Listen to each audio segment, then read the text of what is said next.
अस्सलाम वालेकुम dear students, class 10 chemistry का चैप्टर हम पढ़ रहे थे, 14 चैप्टर पढ़ रहे थे। Chapter number 14 environmental chemistry, class 10।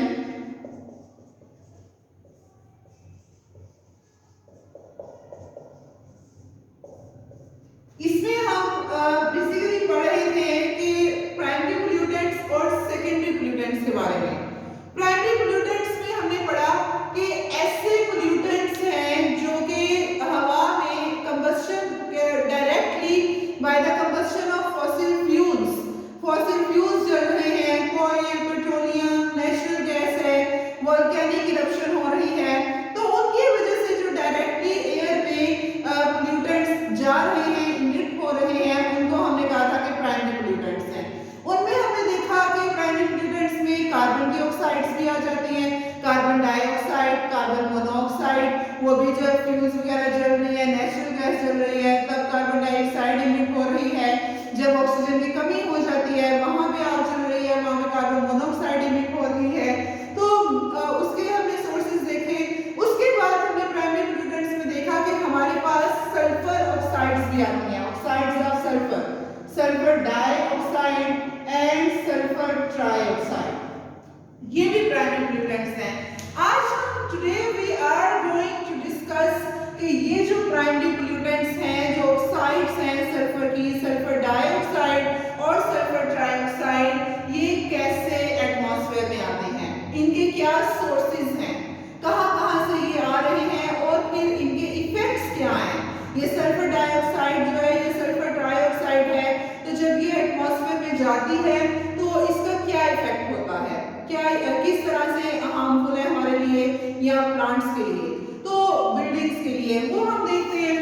अब जैसे सल्फर डाइऑक्साइड या सल्फर ट्राइऑक्साइड की जो ऑक्साइड्स ऑफ सल्फर है, इनकी बात करें तो बेसिकली क्या है कि जो ऑर्गेनिक मैटर है, जितना भी जो नेचुरल मटेरियल है, जो प्लांट्स हैं या जो जब एनिमल्स हैं जब वो गल सड़ जाते हैं, उन पे भी बैक्टीरियल डीके होता है, बैक्टीरियाज हैं वो एनिमल पे अटैक कर रहे हैं, एनिमल बॉडी पे जब वो गल सड़ जाती है, उस केस में भी ये ऑक्साइड्स निकलती हैं सल्फर के एटमॉस्फेयर में। उसके अलावा जो फॉसिल फ्यूल्स हैं, फॉरेस्ट फायर्स हैं, जंगलात में जब बहुत ज्यादा आग लग जाती है तो उस केस में भी ये सल्फर की ऑक्साइड्स निकलती हैं, सल्फर डाइऑक्साइड, ट्राइऑक्साइड, किस तरह से निकलती है उसको हम देखते हैं। उसके अलावा वोल्केनिक इरप्शन जब होती है, जब वोल्केनस फटते हैं, जब लावास फटते हैं, तो उसमें भी सल्फर पाया जाता है। तो सल्फर बेसिकली नेचुरल सोर्सेज से अगर सल्फर निकल रहा है तो वो इतना नहीं है, वो कम ही है, लेकिन जो फॉसिल मेजर जो ऑक्साइड्स ऑफ सल्फर का सोर्सेज हैं, दैट आर फॉसिल फ्यूल्स, कि जो फ्यूल्स जल रहे हैं, जो कोयला जल रहा है, पेट्रोलियम है, जब वो जो जल रही है उसमें हमारे पास जब उनकी कंबस्शन होती है फॉसिल फ्यूल्स की, तो उससे सल्फर डाइऑक्साइड और सल्फर ट्राइऑक्साइड एटमॉस्फेयर में इमिट होते हैं। जो 80% हम कह सकते हैं कि 80% जो ऑक्साइड्स ऑफ सल्फर है एटमॉस्फेयर में, they are emitted by the combustion of fossil fuels, कि जो फॉसिल फ्यूल्स जल रहे हैं उनकी कंबस्शन की वजह से वो ऑक्साइड्स इमिट हो रही हैं। तो कैसे फॉसिल फ्यूल्स हैं, फॉसिल फ्यूल के अंदर सल्फर प्रेजेंट है, ज़ाहिर है फ्यूल्स हैं उनके अंदर सल्फर प्रेजेंट होगा। जब वो फॉसिल फ्यूल्स जलेंगे वो एनर्जी प्रोवाइड करेंगे, हीट एनर्जी मिलेगी, तो उसके साथ साथ उसमें जो सल्फर प्रेजेंट है, ज़ाहिर है जब कंबस्शन होगी, कंबस्शन क्या है, burning in the presence of oxygen, oxidation basically, तो जब ऑक्सीडेशन होगी तो जो सल्फर प्रेजेंट है, जब उसकी कंबस्शन होगी वो सल्फर मिलेगा ऑक्सीजन के साथ और सल्फर डाइऑक्साइड बना देगा या सल्फर ट्राइऑक्साइड बना देगा। फिर ये सल्फर डाइऑक्साइड, सल्फर ट्राइऑक्साइड, ये ऑक्साइड्स बन गई हैं, ये लाइट इमिट होती हैं, गैसेस हैं, जो ये गैसेस फिर उड़ेंगी ऊपर एयर में, ये एयर पोल्यूटेंट्स होंगे। किस तरह से एयर पोल्यूटेंट्स हैं उसकी हम बात करते हैं। ये ऑक्साइड्स जो हैं सल्फर की, सल्फर डाइऑक्साइड, सल्फर ट्राइऑक्साइड, ये हवा में जाएंगे, एयर पोल्यूटेंट्स के तौर पे पोल्यूशन काज करेंगे। उसके अलावा कैसे पोल्यूशन काज करेंगे कि ये सल्फर डाइऑक्साइड डाइऑक्साइड या सल्फर ट्राइऑक्साइड जब एयर में जाएगी, वहां पे जब बारिश होगी तो बारिश के पानी के साथ जब ये ऑक्साइड्स मिलेंगी तो ये बना देंगी सल्फ्यूरिक एसिड। सल्फ्यूरिक एसिड जो कि बहुत ज्यादा स्ट्रॉन्ग एसिड है, बहुत ज्यादा कोरोजन काज करता है ये एसिड।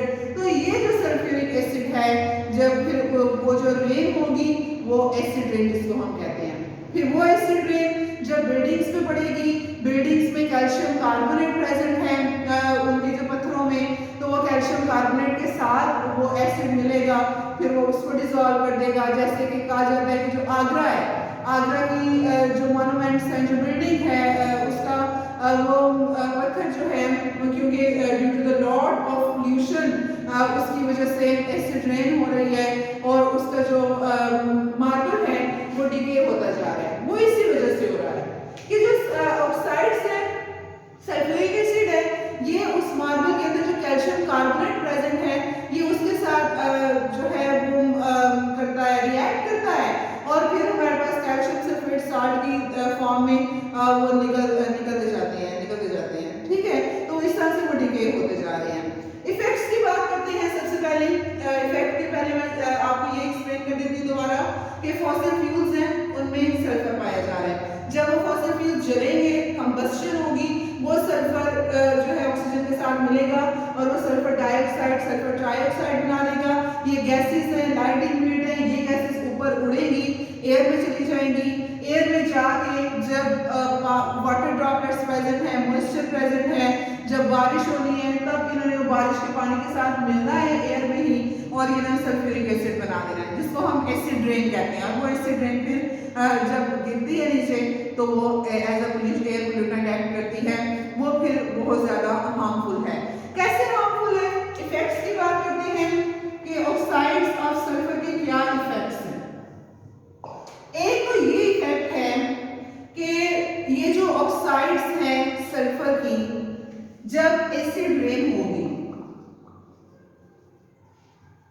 एसिड रेन जब होगी तो उसकी वजह से जो पत्थर हैं, पत्थरों पे जब वो रेन पड़ेगी, स्टोन्स पे, पत्थरों पे जब वो रेन पड़ेगी तो उन पत्थरों के अंदर मेटल्स प्रेजेंट हैं, मर्करी प्रेजेंट है, लेड प्रेजेंट है, कॉपर, क्रोमियम प्रेजेंट है, डिफरेंट मेटल्स प्रेजेंट है। जब ये रेन उन पत्थरों के ऊपर पड़ेगी तो उनमें जो भी मेटल्स प्रेजेंट हैं, एल्यूमिनियम है, मर्करी है, लेड है, क्रोमियम एटसेट्रा एटसेट्रा, जितने भी मेटल्स हैं ये उनको डिसॉल्व कर देगी। अब वो मेटल्स उस पानी के साथ मिक्स हो जाएंगे, उस जो भी चश्मे का पानी है उसके साथ हो जाएंगे मिक्स। अब वो जो वाटर है, जब ह्यूमन वो वाटर कंज्यूम करेंगे, जब इंसान वो पानी पिएंगे, जो उन इलाकों में रह रहे हैं, जब वो पानी पिएंगे वो वाला, तो उसकी वजह से फिर उनको रेस्पिरेटरी डिसऑर्डर्स होंगे, उनको लेड पॉइजनिंग होगी, उनको क्रोमियम पॉइजनिंग होगी, उनको मर्करी पॉइजनिंग होगी, जो कि बहुत हार्मफुल है, रेस्पिरेटरी डिसऑर्डर्स काज करेंगे। तो जो ऑक्साइड्स ऑफ सल्फर हैं, ये बेसिकली ये ऑक्साइड जो है बेसिकली तो कलरलेस है, ये गैस सल्फर डाइऑक्साइड, लेकिन ये इरिटेटिंग स्मेल है इसकी, बहुत ज्यादा बुरी स्मेल है इसकी। तो ये जो गैसेस हैं ये हमारा सफोकेशन काज करती है, घुटन काज करती है, एस्थमेटिक पेशेंट्स हैं स्पेशली जो। उसके अलावा ये जो ऑक्साइड्स हैं ये क्या करती हैं कि ये जब हमारे रेस्पिरेटरी सिस्टम में आती हैं, एक तो लंग्स की फंक्शनिंग को इफेक्ट करती हैं, कॉन्टिन्यूस अगर एक्सपोजर हो रहा है इन ऑक्साइड्स में तो ये लंग्स की फंक्शनिंग को इफेक्ट करती हैं। उसके अलावा ये जो ऑक्साइड्स हैं ये ब्रोंकाइटिस जो बीमारी है ब्रोंक्यूल्स की, वो ब्रोंकाइटिस भी इन ऑक्साइड्स की वजह से होती है, म्यूकस सीक्रेट होता है ज्यादा से ज्यादा बर्नर जिसको हम कहते हैं। तो ये रेस्पिरेटरी डिसऑर्डर्स काज करती हैं oxides of sulphur, sulphur dioxide and sulphur trioxide. उसके अलावा ये जो ऑक्साइड्स हैं सल्फर की, ये जितनी भी वेजिटेशन है, फसलें हैं, पौधे हैं या बिल्डिंग्स हैं, मॉन्यूमेंट्स हैं, जितने भी उनमें ये ऑक्साइड्स उनको भी डिस्ट्रॉय कर रही हैं। वेजिटेशन को किस तरह से डिस्ट्रॉय करती है? जब एसिड रेन होगी, एसिड रेन जिस मिट्टी में पड़ी है उस मिट्टी की एसिडिटी बढ़ेगी,